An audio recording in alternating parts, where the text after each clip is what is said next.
Hello, investors and traders, and welcome to the weekly market report. I'm AJ Monte, Senior Technical Analyst with Market Rebellion, and I'd like to welcome you to a very happy St. Patrick's Day report. We're here on Friday, March 17th. The markets are about to close, and we are going to go through the lineup. If you had a chance to watch my midweek report, you'll know that the markets moved up just as I said they would.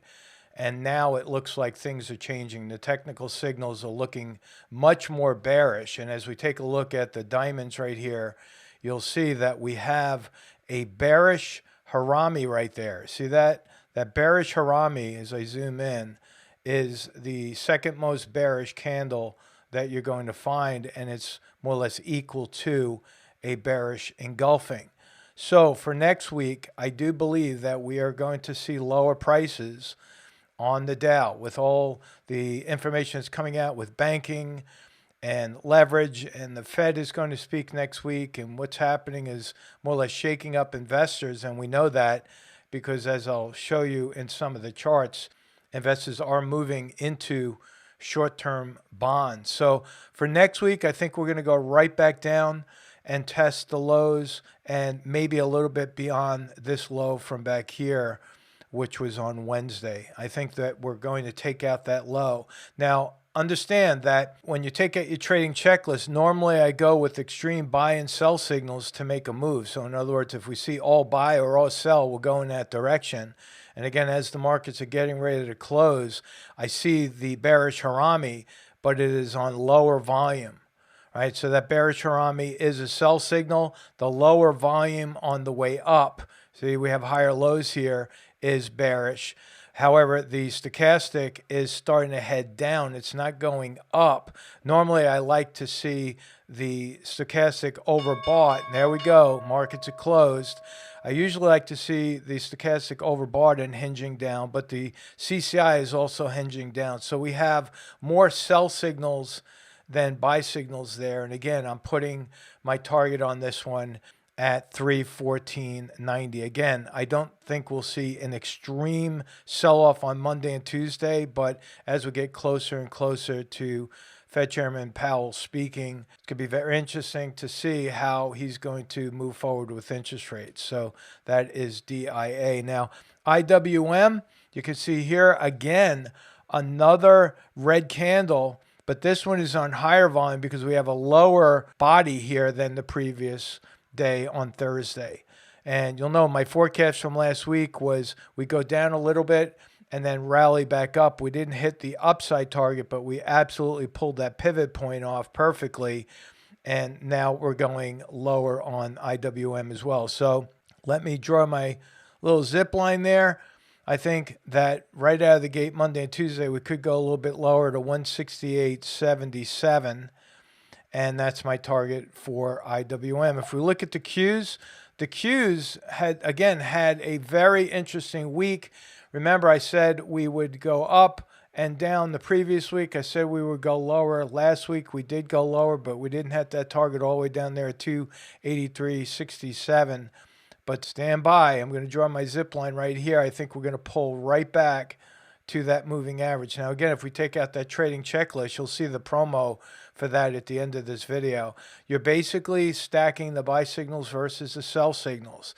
That is a bearish harami. That is also a spinning top. Bearish. We have a slight drop in volume on the way up. Bearish. We have a wide divergence from this price and moving average. That too is bearish. We have the CCI and the stochastic are both overbought and hinging. So there we go, bearish and bearish. So there are no buy signals on that chart right now, none. Not a single buy signal. So I'm going lower. This could be a little bit more extreme, I think, in the down move for the Qs relative to the rest of the indices. Again, I'll stick with that target right there at 296.66. Now let's take a look at the spiders. Ticker symbol SPY. This was a perfect forecast. Again, this was a two-parter. I said last week we would move lower. We did just that on Monday, and then we pivoted right back up. We hit that target a couple of times on Tuesday and then again yesterday, but there you go. You have that bearish harami right there. So now that all of those targets are hit, I'm going to erase all these lines. I like to try to keep the lines nice and clean and clear. And so I'm going right back down on the spiders to match the low from early this week. So I'm thinking we're going to go right down to 382.42, 382.42 for the spiders. Now let's take a look at the VIX. This is always fascinating to me because the VIX is doing a great job following the signals. Remember, this was also a two-parter for the VIX. I said that we would move lower, test that moving average and this trend line, and I drew this little box down there. I said that we would most likely hit that area and then start to bounce from there. And that's exactly where I think we're going to go. We're going to start pivoting up right now, and I'm going to extend this out a little bit further. I know I'm going extreme here, but this is more like a two-week forecast on the VIX. I think the VIX is going to go right back up to 29.21. So now that this pivot has already occurred, I'm going to raise that line again to keep the charts nice and clean. I'm going to remove this one, which was the support level that we bounced off of.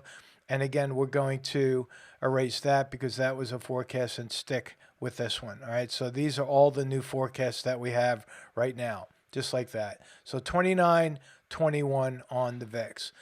Now let's talk a little bit about the news that's out there about the banks. Why the banking system is breaking up? Well, you could probably say that it was caused by the Fed. You could probably say that the banks over-leveraged, invested in longer-term bonds that are going upside down on them.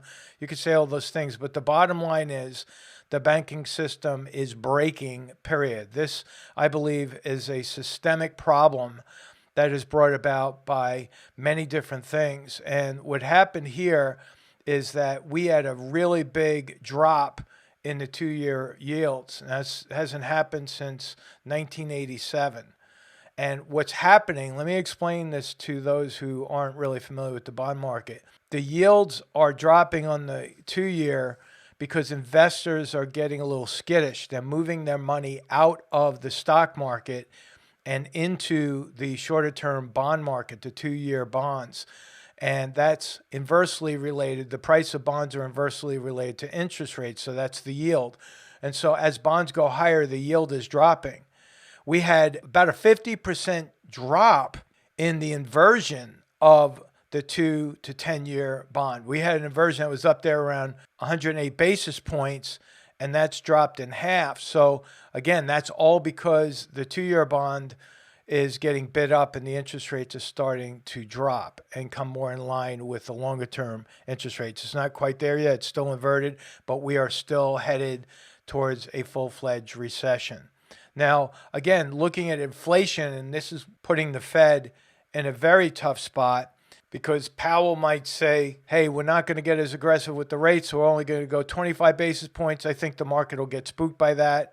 And that opens the door up to inflation. I don't believe they're going to pause on interest rates at this point because that will really panic the market. And so if he starts to turn now and go more towards the 25 basis point, you're basically opening up the door for inflation. And already food inflation is up through the roof. You can read this article, put it on pause, whatever you like. Now, remember, CPI does not measure certain things here, because we don't measure food and energy because, oh, that would look too bad, right? So they take those out. But I put some red arrows on the reality of what is happening, particularly in food. Food in general is up 9.5%, right? Unadjusted 12 months, by the way. And then we have food at home is up 10.2%, and food away from home 8.4%. So the average here is right around 10. And you have to understand that people are feeling the pinch. They go to the grocery store and they say, wow, that hurt. And then they go home and they go to the mailbox, open up the mailbox, and there you go. Your electric bill is up almost 13%. Bam, wave number 2 hitting those consumers in the pocketbook, right? So energy is still going up Food is still going up. Eventually that works its way into the system, into the inflation numbers. And if the Fed, again, gets less aggressive on attacking this inflation, then I think we're going to see inflation start to storm up again. In addition to this, the cost of owning a home is going up quite a bit. You could see that monthly mortgage payments have gone up quite dramatically. And you see, if we're looking at charts here, that is a pivot point higher. That's a pivot point higher. So we have another round of increases in mortgage payments. As interest rates are higher, people taking out new homes especially are going to have to pay a higher monthly cost on that mortgage. Now, if you look at what's happening with the car dealerships, I've talked about this at least 2 other times on the weekly market report. This is more or less the creative financing that car dealers are running into. Normally, you would not be able to go buy a car if you held a loan on an existing car. In other words, you have to pay off the first loan to go take out that second loan or the next loan on your newer car. And most people aren't able to carry that on over because the loan balances are still high for them and the dealers are not able to get them into a price range per month that's going to help them. So they're actually allowing people to take out a second car loan without satisfying the first loan. So it's like taking out a second mortgage on your car. And if you talk to anybody that's bought a car recently, I've heard some folks that they're stretching out these loans 7-8 years. It's like a mini mortgage, right? And so that's a big problem. That, I think, could be the other shoe to drop, not just with the banks, but with the automotive loans and how that will affect the economy as well. This is something that I want to talk about. I brought this up on a couple of webinars this week. This is awfully familiar to me because those that remember the Bear Stearns debacle, you had experts coming out and say, yeah, everything's going to be okay. We're going to help them. Remember all the lies that came out. Everything's going to be good. However, that was only a quick pause, and it built very, very slight investor confidence where the S&P rallied, and then shortly thereafter, it collapsed. Folks, we are right at this point right here. We are right at that point.